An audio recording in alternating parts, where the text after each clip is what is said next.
Kakinada rural Vakalapudi గ్రామంలో కొత్తగా ఏర్పాటు చేసిన లిక్కర్ వాకింగ్ స్టోర్ను తొలగించాలి అని స్థానికులు ఆందోళనకు దిగారు. ఛత్రపతి శివాజీ మహారాజ్ యువసేన ఆధ్వర్యంలో స్థానిక మహిళలు షాప్ ముందు బైఠాయించి నిరసన వ్యక్తం చేశారు.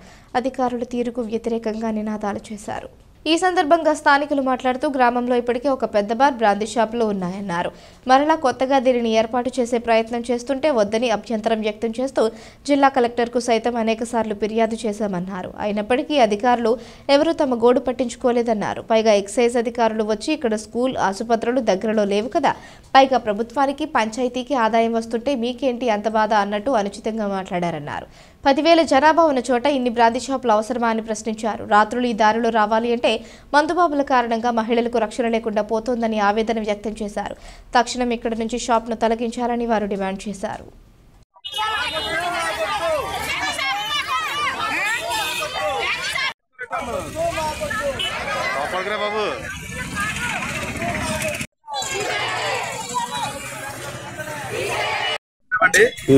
నా పేరు ఏడాన్ రామకృష్ణ, ఛత్రపతి శివాజీ కాకినాడ.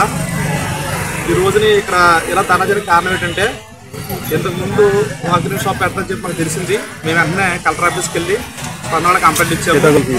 కంప్లైంట్ ఇచ్చిన తర్వాత కలెక్టర్ గారికి చెప్పాము ఇలా పెట్టారని చెప్పేసి. అక్కడ మాకు ఈ ఎక్సైజ్ సంబంధించిన ఒక ఆయన వచ్చారు.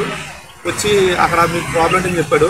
మా ఇక్కడ ట్రైన్ ఎక్కువ అయిపోతుందండి, ఆల్రెడీ అక్కడ ఇంతకుముందు మర్డర్ కూడా అయింది పల్స్పాకం సెంటర్లోనూ, మాకు షాపులు వద్దండి అని చెప్పాం. ఆయన అన్నది ఏంటంటే, షాపులు పెడతాం వల్ల మీకు ఉపయోగం అని చెప్తున్నారు అద్దెకి ఆయన. మరి షాపులు పెట్టడం వల్ల మరి జనాలకు ఉపయోగం, మళ్ళీ అధికారులు ఉపయోగం మాకు తెలియదు. అయితే అతను ఏంటంటే, మీ పంచాయతీకి ఆదాయం వస్తుంది అని అంటున్నారు. మా పంచాయతీకి ఆదాయం వచ్చిన అవసరం మాకేం లేదండి. కాకపోతే ఇక్కడున్న ఫ్యామిలీ చాలా ఇబ్బంది పడుతున్నారు. ఊటంటే పోయి ఆడలు ఎడిపిస్తున్నారు తాగేసి. దానివల్ల మెయిన్ ప్రాబ్లం ఎదుర్కొన్నాం ఏంటంటే, ఇక్కడ ఏముందండి, డబ్బులో ఇంట్లో పడుకుంటాడు, డబ్బు లేని ఆడవాళ్ళు పనులకి అది తిరుగుతుంది. కానీ ఈ పెళ్ళి ఆడవాళ్ళని, కాలేజీ నుంచి వచ్చే అమ్మాయిల్ని, స్కూల్ విద్యార్థుల్ని, ఇద్దరు అమ్మాయినా కూడా మొత్తంలో ఎదురుతున్నారు పట్టండి తాగేసి. దానివల్ల ఇరవై గొడవలు కూడా అయ్యాయి. అటు పట్టపగలే మొన్న ఇక్కడ దొంగతనం కూడా జరిగింది. వీళ్ళు తాగేయడం, పిల్లలు దూడడం, తేలేళ్ళు తాళ్ళ పక్క పెట్టేయడం. సరిగ్గా చెప్తాను నేనే. దానివల్ల ఏంటంటే, మాకు కొత్తగా పెట్టిన బ్రాంచ్ పొద్దున ముందుగా అమ్మటిచ్చాము, కానీ పట్టించుకోలేదు. బ్రాంచ్ ఓపెన్ చేశారు, మళ్ళీ కంప్లైంట్ ఇచ్చాం, అయినా సరే పట్టించుకోలేదు. ఎక్సెన్సీ ఎవరెవరో లేడీ ఒక ఆవిడ వచ్చిందండి. వచ్చి మీకు దగ్గరలో స్కూల్ లేదు కదా, గుళ్ళు లేవు కదా, మీకు ఇబ్బంది అని అడుగుతుందండి. ఎందుకు దేవుడి గుళ్ళు లేకపోయినా, స్కూల్ లేకపోయినా మరి ఫ్యామిలీస్ ఉన్నారు కదా, మరి ఫ్యామిలీస్ పరిస్థితి అని చెప్పి అడిగితే ఆవిడేం సమాధానం చెప్పలేదు. పైపచ్చిగా ఆవిడ ఇచ్చిన రీజన్ ఏంటంటే, మీకు ఎక్కడో బయట దాకా వచ్చి గొడవ చేస్తారు కదా అని చెప్పంటారు. కరెక్టే, ఎక్కడో వచ్చి గొడవ చేస్తారు. కానీ వరుసపాకలో ఉన్న ఇక్కడ ఉన్న వరులకి ఈ గ్రామానికి సంబంధించి జనాభా 10,000 మంది.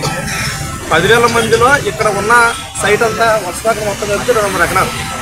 200 ఎకరాల్లో ఉన్న షాపులు ఏంటండి, ఇక్కడ ఇదో షాప్ కొత్తగా పెట్టారు. తర్వాత ఇక్కడ సెంటర్లో వరుసపాకలు ఒక షాప్ ఉంది. అక్కడ ఆటోస్ రోడ్లో ఒకటి ఉంది, యాపిల్ బార్ ఒకటి ఉంది, జిల్లాలో అతిపెద్ద బార్ యాపిల్ బార్ ఉంది. మేమేమన్నా మాకైతే ఏదో ఒక షాప్ తీసేయండి, షాప్ ఇక్కడ చెప్తున్నాం.